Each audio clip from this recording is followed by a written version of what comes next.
Para dar início ao debate, passo a palavra para o professor Emílio, mas antes apresentarei o seu currículo.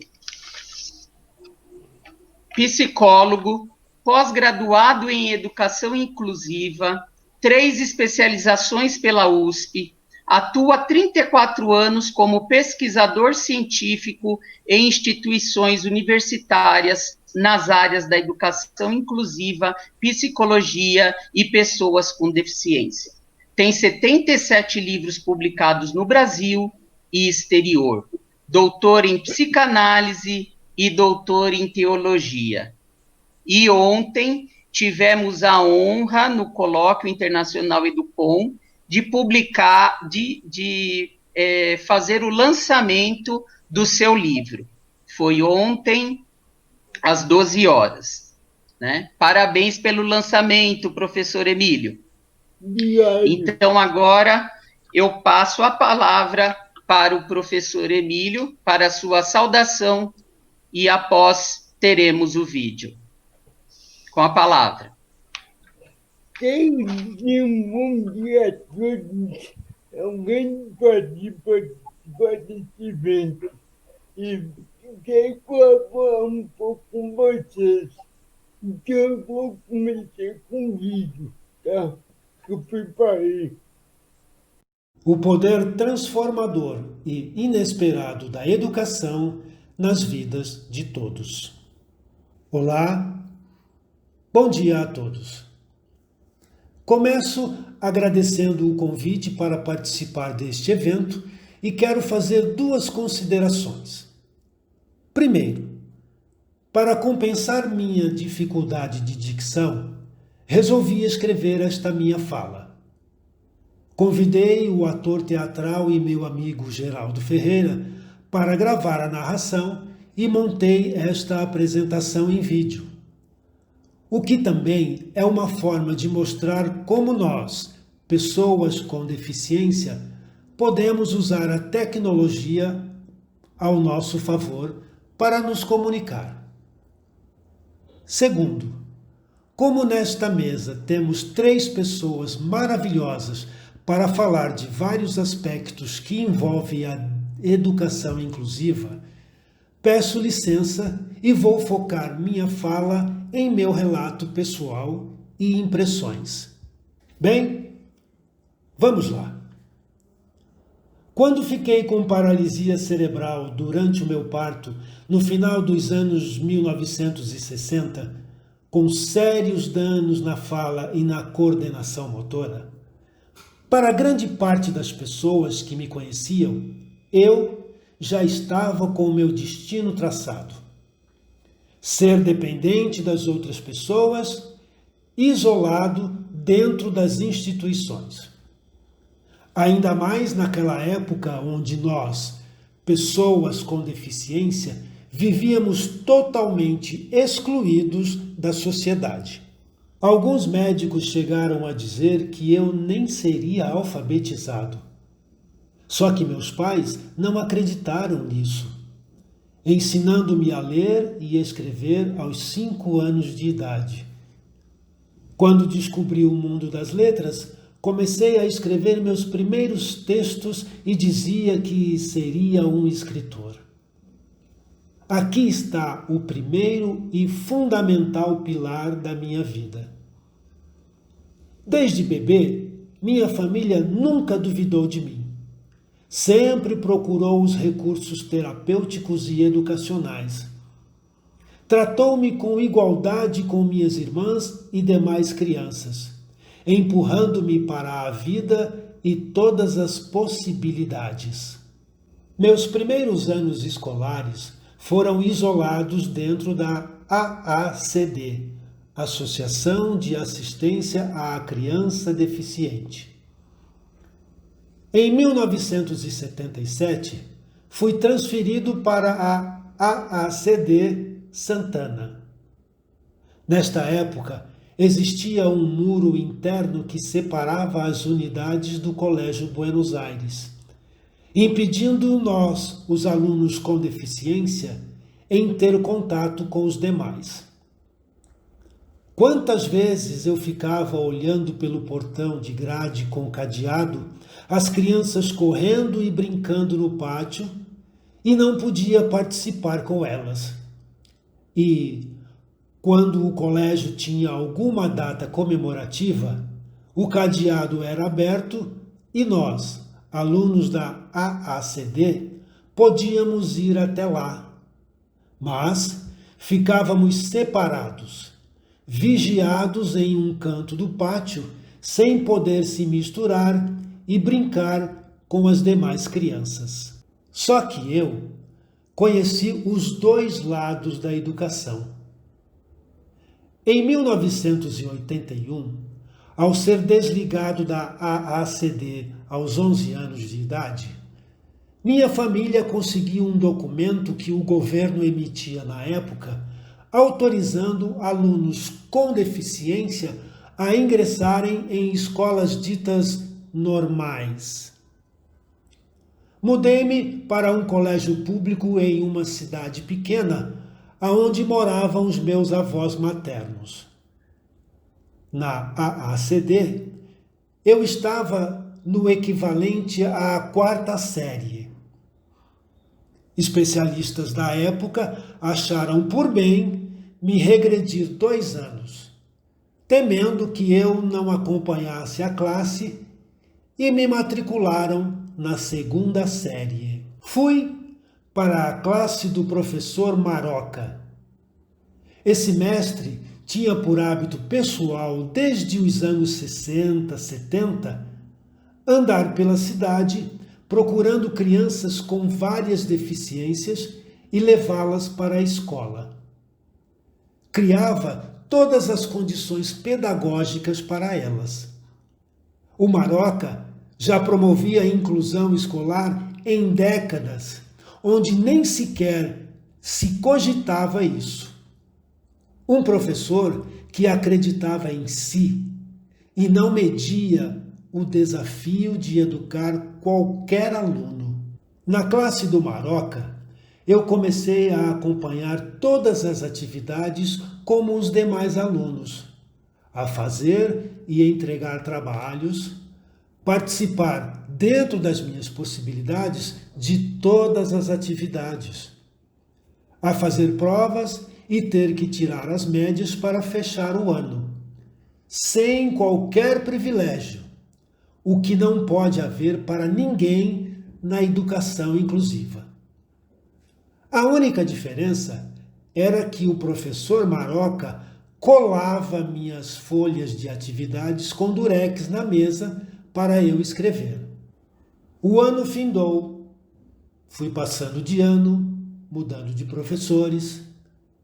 Cheguei ao antigo ginásio. Tive que me adaptar a mudar de professor a cada 50 minutos. Tudo foi acontecendo normalmente pela minha convivência escolar. Como eu digo, para as coisas acontecerem, basta nos colocarmos em movimento. Esse desenvolvimento não foi só cognitivo, como também social e pessoal. Ao ser incluído na escola regular, comecei a fazer amigos. Amizades que ultrapassavam os muros escolares, e eu era levado para todos os lugares por eles. Participava de todas as brincadeiras e aventuras. Crescíamos juntos e descobríamos os sabores e dissabores da adolescência. Aquele menino que na época da AACD não podia nem ter amizade com as demais crianças, agora estava totalmente incluído. Muitas coisas aprendi e superei tendo a minha deficiência e imitando meus amigos sem deficiência. Oportunidade que eu não teria se tivesse ficado com crianças iguais a mim na escola especial. O tempo passou. Hoje, muitas pessoas se espantam ao saberem que, mesmo com paralisia cerebral, tenho 3 graduações, 5 pós-graduações e 2 doutorados. Tenho mais de 80 livros editados, 98 artigos científicos publicados e, enquanto jornalista, já publiquei mais de 500 textos, grande parte voltados a questões humanitárias.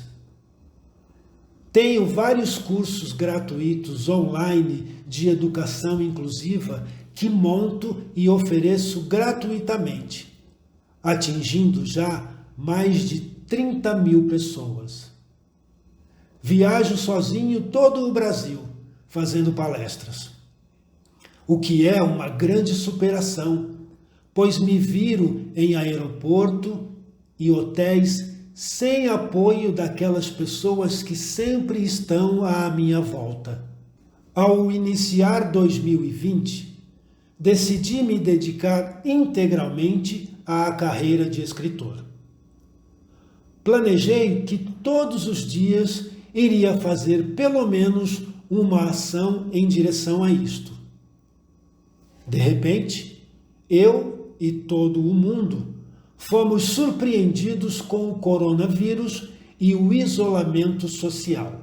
Mas, como eu digo, o show de todo artista tem que continuar. Nesses últimos meses, escrevi 2 livros infanto-juvenis, uma peça de teatro musical e crônicas semanais. Peguei alguns de meus livros já publicados, revisei para novas edições e novas capas e eles foram relançados pela Amazon, que também lançou 4 títulos meus em inglês e espanhol. Relancei o meu livro de memórias, O Caso do Tipógrafo, e foi por conta dele que dei entrevista e saí em vários órgãos de imprensa como o Estadão e entrevista à revista Veja.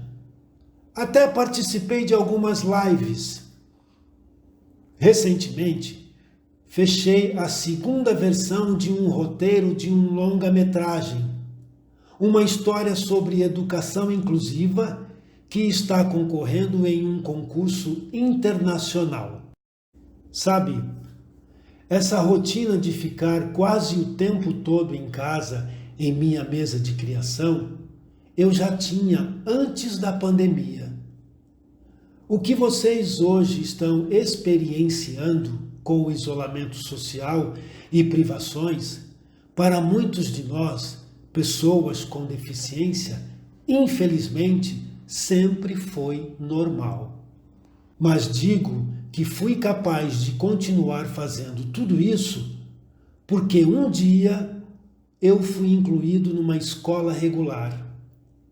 Tive professores que não focaram primeiramente em minha deficiência, mas sim em minhas possibilidades. O bom professor não aprende com bons alunos, mas sim com desafios, com os alunos que tira-lhe da zona de conforto. Depois de relatar tudo isso, não quero que a minha história seja vista como um fato isolado. A escola precisa perder a péssima mania de rotular alunos normais e alunos especiais e inclusivos. O que a verdadeira escola tem são simplesmente alunos. Assim como um dia fui incluído em uma escola regular sem ser rotulado, toda e qualquer criança, seja qual for o seu perfil ou condição de ser, tem que ter as mesmas oportunidades. Elas precisam não apenas ser incluídas, mas também integradas em todas as atividades sem qualquer restrição. Não podem, nem de longe, ser previamente rotuladas ou ter suas capacidades determinadas pelas pessoas e educadores à sua volta. Em minhas aulas e palestras, falo muito disso. Tenho 51 anos de estrada e sei que a educação inclusiva é totalmente possível desde que seja bem conduzida. Posso dizer que muita coisa já melhorou neste sentido. Reconheço que a inclusão escolar ainda tem muitos pontos para serem melhorados, estudados e corrigidos. Mas, no geral, sou bem otimista em dizer que estamos no caminho certo. Claro, ainda temos muito que melhorar e conquistar. Só que não aguento ouvir pessoas que dizem que nada mudou. Os pessimistas de plantão. Melhorou sim. Temos muitas coisas boas já para contar. Mesmo que, infelizmente, ainda há discriminação e barreiras atitudinais que me entristecem, não podemos recuar. A educação inclusiva é um movimento bem organizado e podemos ir corrigindo, mudando essas coisas, fazendo alguns ajustes. Para finalizar, agora fico imaginando. Quando pequeno, alguns médicos disseram que eu não seria alfabetizado. Hoje, sou grato aos professores que me incluíram em escolas públicas, desde o primário até a vida acadêmica, pois eles não pensavam assim. Por intermédio da educação inclusiva, da equidade e do convívio escolar, o futuro dessas crianças está garantido. E as conquistas pessoais pela vida, o destino se encarregará com belas surpresas. É isso, pessoal. Muito obrigado. Quero agradecer ao professor Emílio, né, pela excelente contribuição, né, com essa apresentação e principalmente a sua linda trajetória na área da inclusão, direitos das pessoas com deficiência, né, e toda essa riqueza que ele traz para a gente. Eu fico emocionado, Emílio. Eu tenho sorte de ser seu amigo. Muito obrigado, professor. Obrigado. Para dar continuidade aos trabalhos da mesa, eu tenho a honra de passar a palavra para a professora Maria Tereza Mantoan. Mas antes, farei a leitura do seu currículo. É uma honra tê-la conosco, professora. Professora Maria Tereza, pedagoga, mestre e doutora em educação pela Unicamp, professora colaboradora do programa de pós-graduação em educação da mesma instituição, coordenadora do Laboratório de Estudos e Pesquisas em Ensino e Diferença, o LEPED da Unicamp, inclusive fundadora, né? Oficial da Ordem Nacional do Mérito Educacional, reconhecimento à contribuição à educação brasileira. Dedica-se nas áreas de pesquisa, docência e extensão, ao direito incondicional de todos os alunos à educação escolar de nível básico e superior de ensino. Passo a palavra para a professora. Olá a todos, a todas. Muito obrigada pelo convite. É com muito prazer que eu o aceitei, tendo em vista um assunto que eu acho que quanto mais for debatido, quanto mais puder estar presente nessas discussões que estamos tendo com tantos convites, tantos assistentes, né? E gostaria, inicialmente, de me parabenizar o professor Emílio. Eu acho que o que ele nos apresentou há pouco é, de fato, o que sempre pretendemos quando estamos lutando já há quase 20 anos por uma escola para todos. E essa apresentação do professor Emílio é um resumo autêntico e forte o suficiente para que a gente possa entender o que de fato é a inclusão escolar e o que de fato são os seus desmembramentos na vida das pessoas.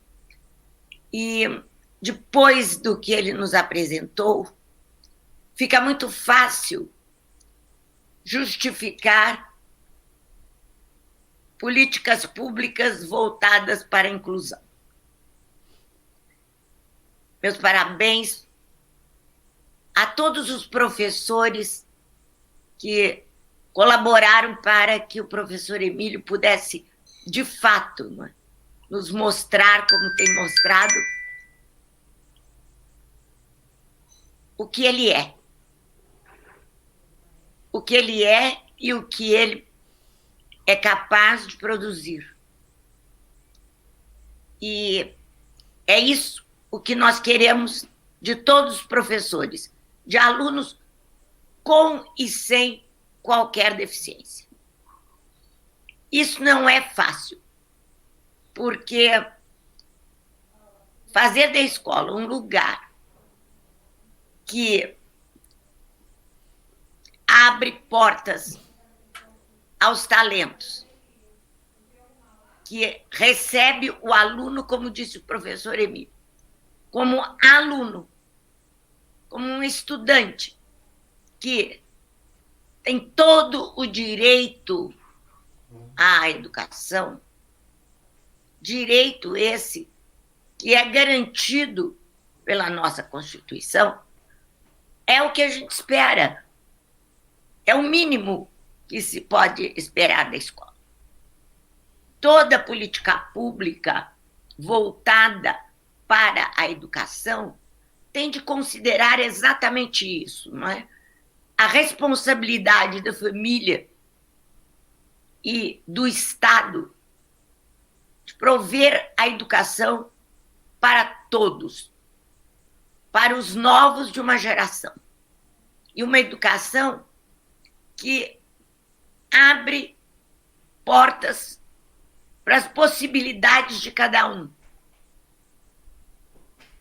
que respeita a capacidade de cada um.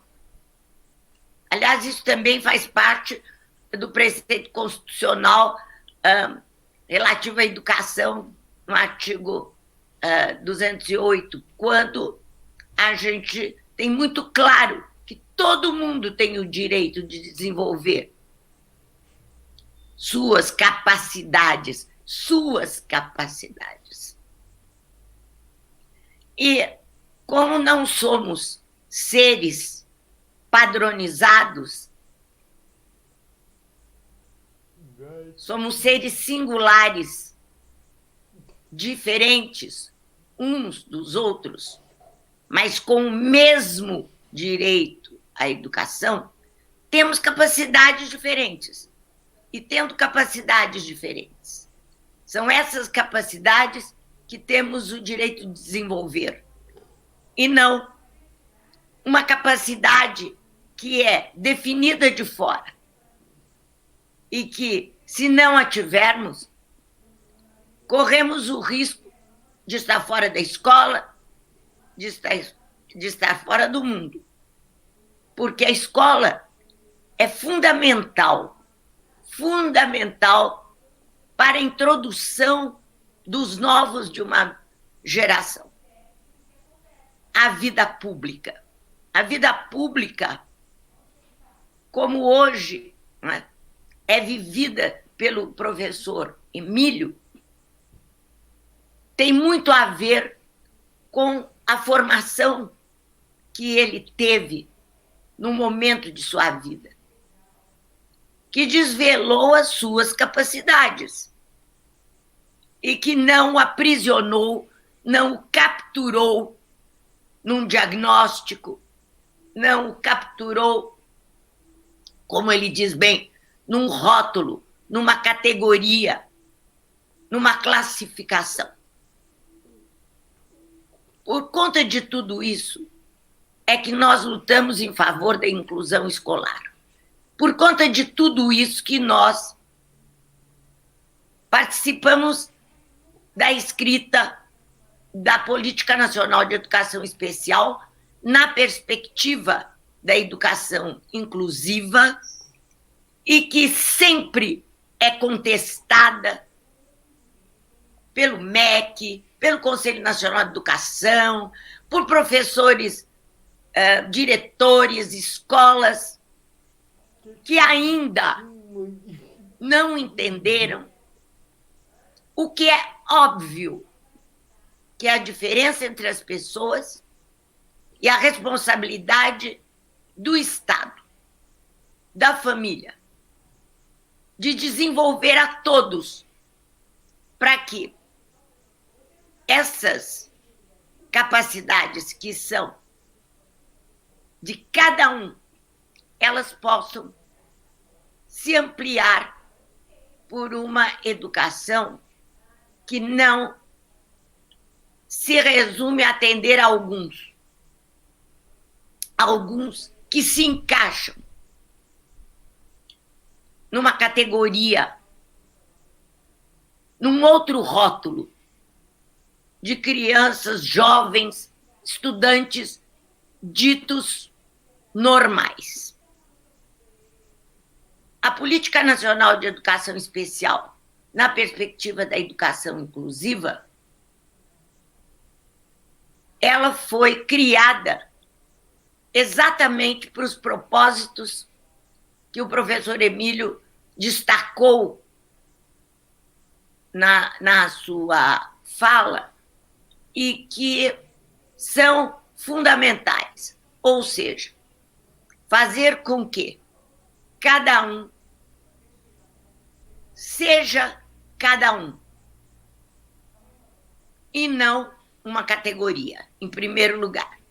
Segundo, para que os privilégios sejam de todos os alunos e não de alguns. Uma educação inclusiva não é uma educação que tem um projeto à parte para alguns dos alunos, mas é uma educação que tem um projeto que atende às diferenças de cada um. Numa educação inclusiva, não temos os diferentes, aqueles que não cabem em critérios naturalizados de normalidade. A educação inclusiva é uma educação que se abre para todas as possibilidades que os seres humanos têm de viver a vida e de se tornarem, dia a dia, outros seres cada vez mais voltados para a autenticidade de cada um e não para modelos que existem e que nos encerram os comportamentos, os talentos, como temos visto com a maior parte dos jovens em formação e dos adultos, confinados a modelos e não liberados com relação às suas capacidades. Durante a pandemia, antes da pandemia e pós-pandemia, nós temos que assegurar políticas públicas voltadas para a inclusão. Eu desconheço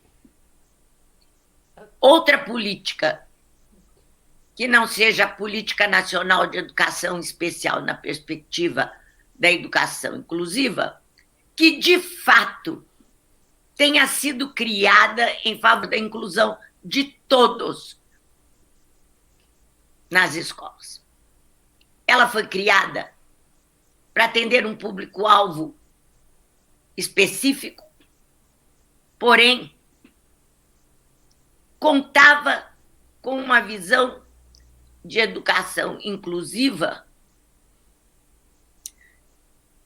de certa forma, conhecida, pelo menos, pelos educadores. Mas, depois de 12 anos da escrita e da promulgação dessa política, nós temos ainda inúmeras dificuldades em relação ao entendimento dessa política. Mas não importa, porque 92% dos alunos que são público-alvo da educação especial são nas escolas comuns. E é estar com os outros colegas que vale muito mais, às vezes, da compreensão exata da escola e dos professores do que significa uma educação para todos. Porque o simples fato dessa pessoa não sofrer o que o professor Emílio sofreu, vendo outras crianças brincando no espaço ao lado, esse simples fato já representa um empoderamento muito grande dessas crianças em relação à vida escolar. E os pais foram os primeiros a entender o valor, a extensão dessa política na vida dos seus filhos. As nossas escolas, infelizmente, entendem bem pouco ainda dessa política. Isso percebemos de modo muito claro durante a pandemia. Já havíamos percebido antes, bem antes, no modo como a escola distorce a política. Agora, recentemente, nós brigamos por conta de uma recomendação do MEC que transformava as pessoas com deficiência e o retorno dela às aulas em pessoas doentes, em pessoas que tinham que ter um cuidado especial. Uma pessoa, na perspectiva inclusiva, é, acima de tudo, uma pessoa, mas captar essa pessoa para aquele grupo em que essa pessoa tem que ser protegida, tem que ficar numa escola à parte, ou tem que ter um tratamento à parte na volta às aulas depois de uma pandemia. Este é o espírito dos excludentes, daqueles que marginalizam alguns alunos. Porque é envolto, né, nesse clima de proteção, de amor, das mãozinhas que protegem a flor, que a maior parte das pessoas consegue a vida de alguns e os torna pessoas à parte, pessoas que não têm a condição de expressar, como teve o professor Emílio, tudo aquilo que somos.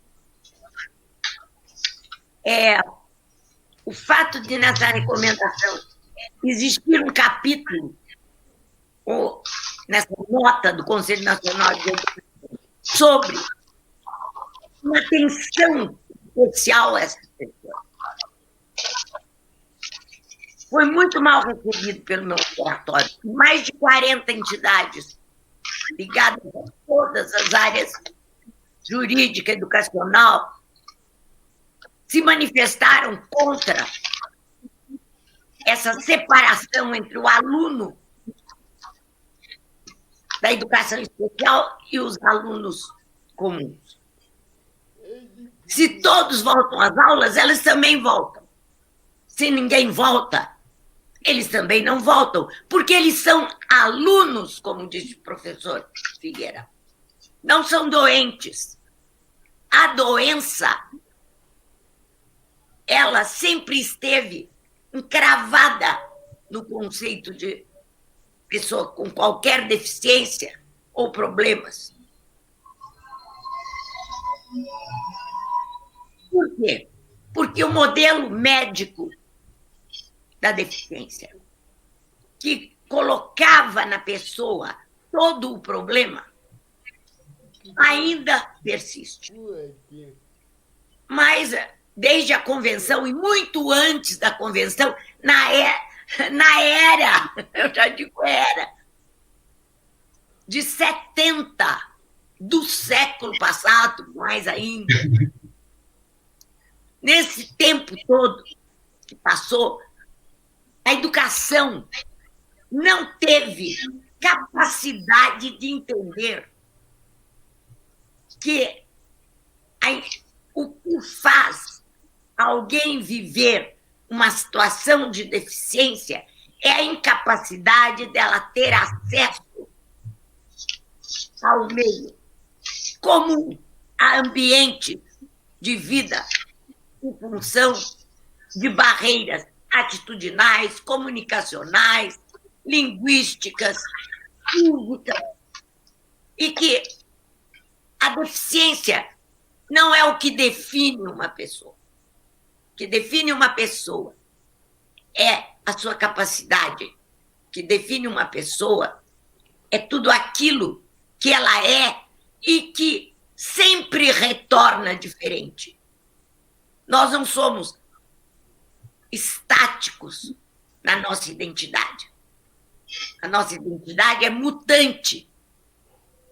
Estamos sempre nos diferenciando. Portanto, não cabemos em rótulos, em diagnósticos, em laudos. Mas a escola sempre foi burra e continua sendo o suficiente para não entender isso.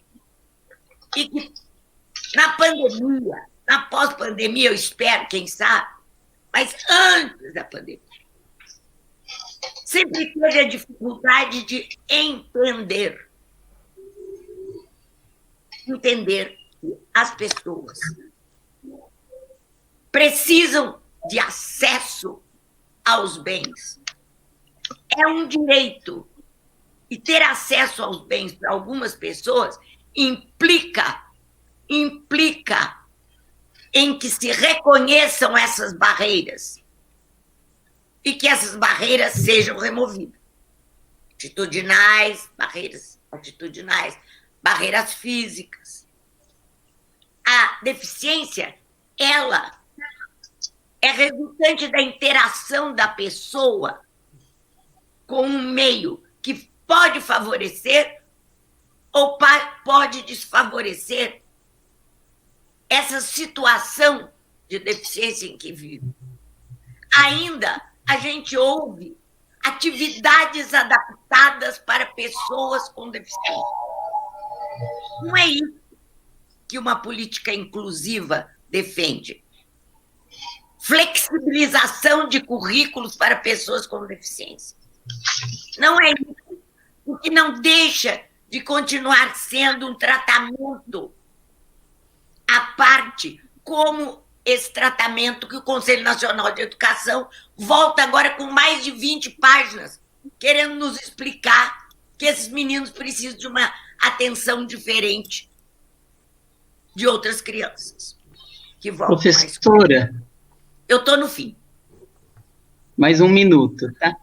Bom, obrigado. Então, o que a gente tem que levar em conta em relação à política é que, se na pandemia as pessoas não se comportaram bem com ela, porque esses alunos ficaram, de certa forma, muito pouco assistidos, na pós-pandemia, com a volta às aulas, pelo menos eles recuperam esse lugar deles.